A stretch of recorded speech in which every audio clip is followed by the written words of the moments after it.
Hello, this is Lord's Legion and welcome to a brand new countdown. And in this video we're going to be counting down the top 20 interesting DCEU concept art. The one video that has been the most requested out of pretty much anything in general. And it has been a couple months since the last one and I thought to myself, you know what, you guys have been waiting long enough. And don't forget, there will also be a poll on which franchise that I should focus on next in terms of concept art. And whichever gets the most votes, I will be making that video next. So without further ado, let's begin with the countdown. So kicking off the list at number 20, we have Cloaked Wonder Woman from Wonder Woman. Now there really isn't too much to talk about in this specific concept art, but for the most part it just looks beautiful in general. And clearly this was supposed to take place during the No Man's Land scene. And it would have been interesting to see Wonder Woman donning the cloak while doing that exact same thing that happened in the original scene. And I think by the time Wonder Woman decides to ditch the cloak in that scene and then just reveal herself, I think that would have been so badass to see on the big screen. And yeah, this is only just a minor detail, which is why this is only at number 20, but honestly I think that would have been so beautiful to see.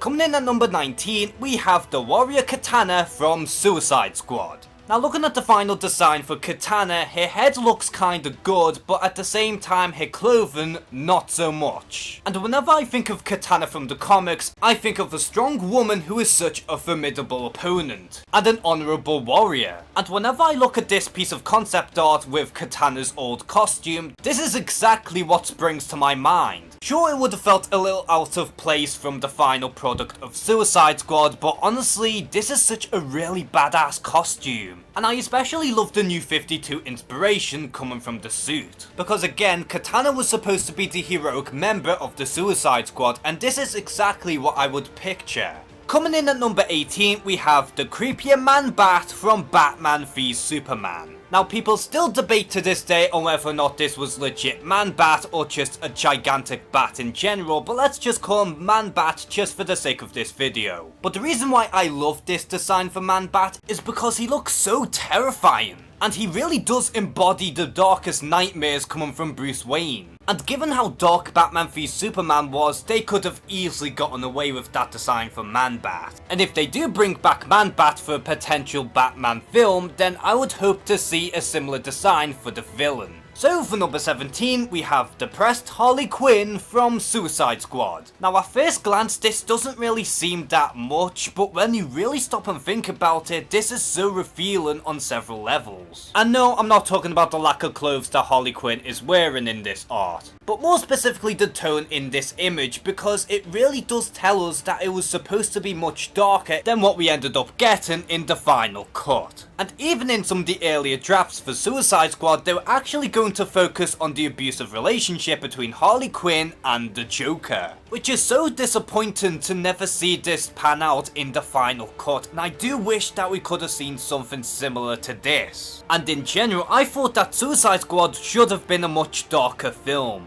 At number 16, we have Armoured Flash from Justice League. Now this costume for the Flash is pretty fascinating because, as you can see, it is clearly armoured. And clearly it does miss some of the motifs such as the ears on Flash's mask, as well as the lack of circle on the Flash's logo. But despite all of that, I thought that this would have been a pretty solid Flash costume. And it really does separate itself from the CW's costume. And whenever I look at this design for the Flash, I could easily see the Injustice inspiration. Because pretty much all of the characters do have their armoured aesthetic towards their costumes. And it's also pretty interesting in that the Flash does generate yellow energy instead of blue energy like in the final cut. And honestly, I do miss that yellow energy. Coming in at number 15, we have the high-tech Batsuit from Batman v Superman. And speaking of Injustice, you can clearly tell that there were some inspiration from the video game that went into this Batsuit. From the strange looking cowl to the more padded on armour. And the suit in general just looks a lot more high tech. But what I find rather interesting about this costume is the fact that it does have a similar logo to that of Chris Nolan's Batsuit. Although you can clearly tell that the wings are much bigger. And in this he even does have the white eyes, which is something plenty of fans have been dying to see for a very long time. And even I can't deny that this is a pretty awesome costume.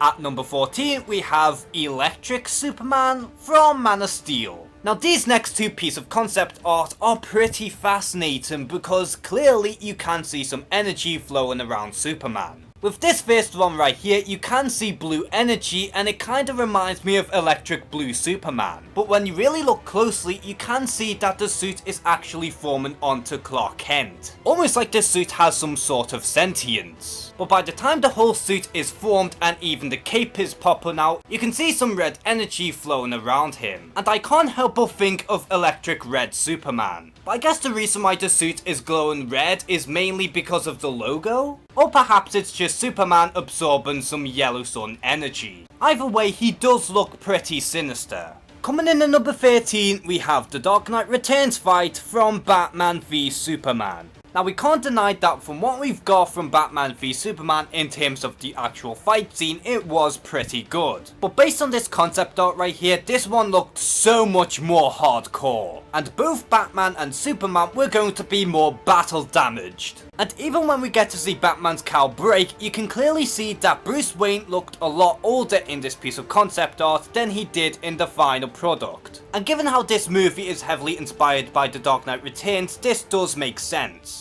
And this would have been so awesome to see because this fight would have been so brutal and hardcore. Although I guess the reason why they didn't go with this angle is mainly because this fight scene would have been a little too dark, even for the DCEU standards. Coming in at number 12, we have a sleeker Cyborg design from Justice League. Now this design for Cyborg looks incredibly strange, as the armor for Cyborg does look alien-like, and it almost looks like liquid armor, which is a pretty unique and odd take on Cyborg's design, despite the fact that I much prefer my Cyborgs to be bulkier. But again, given credit where credit is due, this one is incredibly fascinating because it does seem so high-tech, and you can tell that the tech within Cyborg's armor is something out of this world, and you can't deny that this is a really slick design for Cyborg. So for number 11, we have the crazy Enchantress designs for Suicide Squad. Now why they didn't go with any of these designs and settled in with a more generic design for the final product is beyond me, but those designs are so colourful,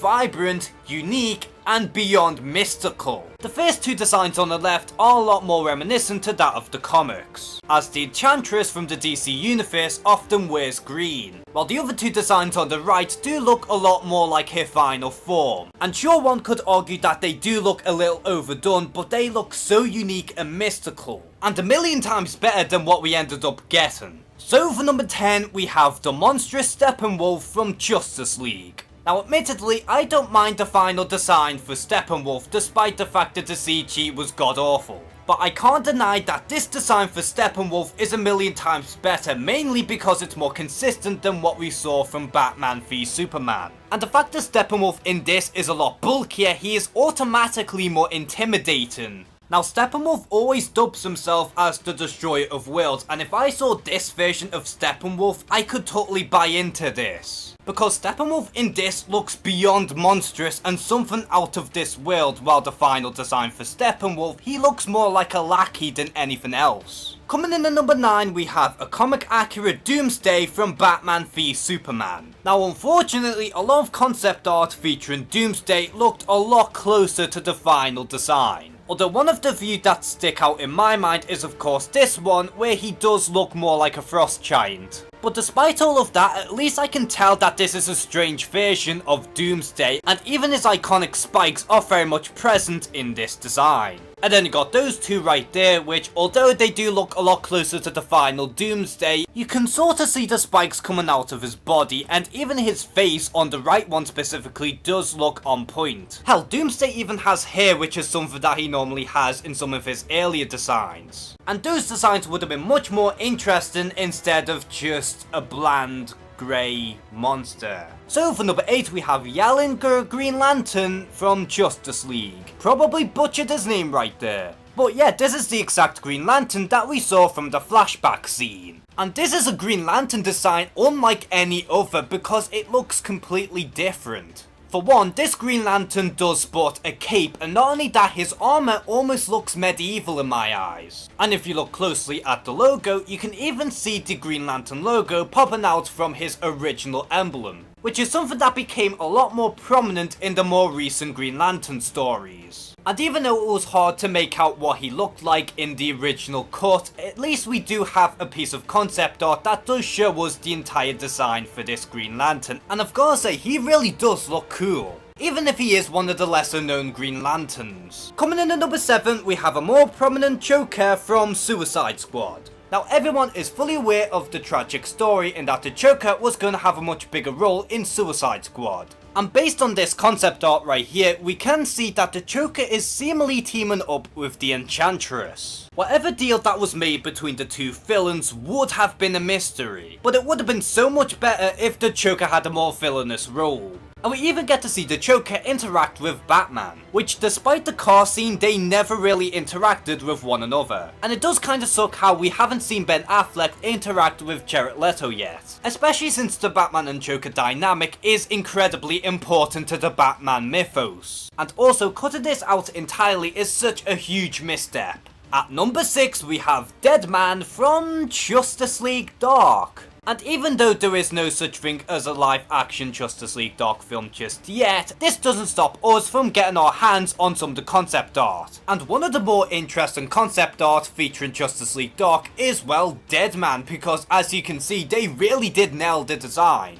Deadman in the comics always had somewhat of a strange design, so it is really cool for them to embrace that as well as give him more of this phantom aesthetic. And it's really awesome to see a design for Deadman that is both comic accurate but also has more of a horrific inspired design. And honestly, this design for Deadman is so fitting to the more twisted magical nature of Justice League Dark. So for number 5, we have Metallo from Batman v Superman. Now we can all agree on one thing, in that Metallo should have been the final boss instead of Doomsday. Because not only does Metallo in this universe have a deep hatred for Superman after the battle against General Zod, which in turn made him lose his legs, but he would also had some ties to Wayne Enterprises, and this automatically makes Metallo more of a personal threat for Batman and Superman. Now admittedly, this design isn't exactly the best, as he does have guns stacked on top of guns, but this would have been a pretty unique take on the character regardless, and at the very least he still does have kryptonite. So for number 4, we have the badass version of Ares from Wonder Woman.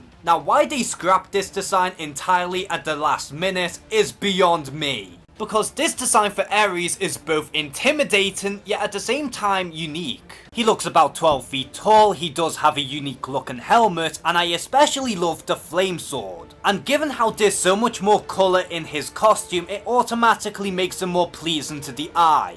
And speaking of pleasing to the eye, he was even going to have more of this fiery lava final form, which again, that would have been so much more exciting than just having a guy with telekinesis. And it would have been so badass to see Wonder Woman go up against a flaming version of Ares, especially given how imposing he really is in this final form. Coming in at number 3, we have the Night of Owl's Batsuit from Batman v Superman. Now I'm not taking anything away from the final mech suit from Batman v Superman, but we can't deny that this looks incredible. And in my mind, this looks a lot more capable of kicking Superman's ass, because to me it just looks a lot tougher. And I can even sense this gritty and apocalyptic take on this armor, where it does have this brown cape. And he also does have what I'm assuming at least a kryptonite shotgun. And hopefully if we do get an inevitable Court of Owls film featuring Batman in the DC Extended Universe, I would hope to at the very least see an armor similar to this. Coming in at number 2, we have Swamp Thing from Justice League Dark. Now similarly with Deadman, they went all out with Swamp Thing and not only made him comic accurate, but also gave him a more horrific design. Swamp Thing in this looks incredibly gritty, but at the same time it's fitting for the character because he is the avatar of the green. And the character himself perfectly blends into the horror genre, and also blends in a lot better within his own teammates. And whenever I think of a live action Swamp Thing, you really can't get much better than this. Because this is exactly how I would imagine Swamp Thing if I were to see him in the DCEU eventually. Because given how dark and gritty the universe is, this design for Swamp Thing is a perfect match. And finally for number 1, we have Scarecrow from Suicide Squad.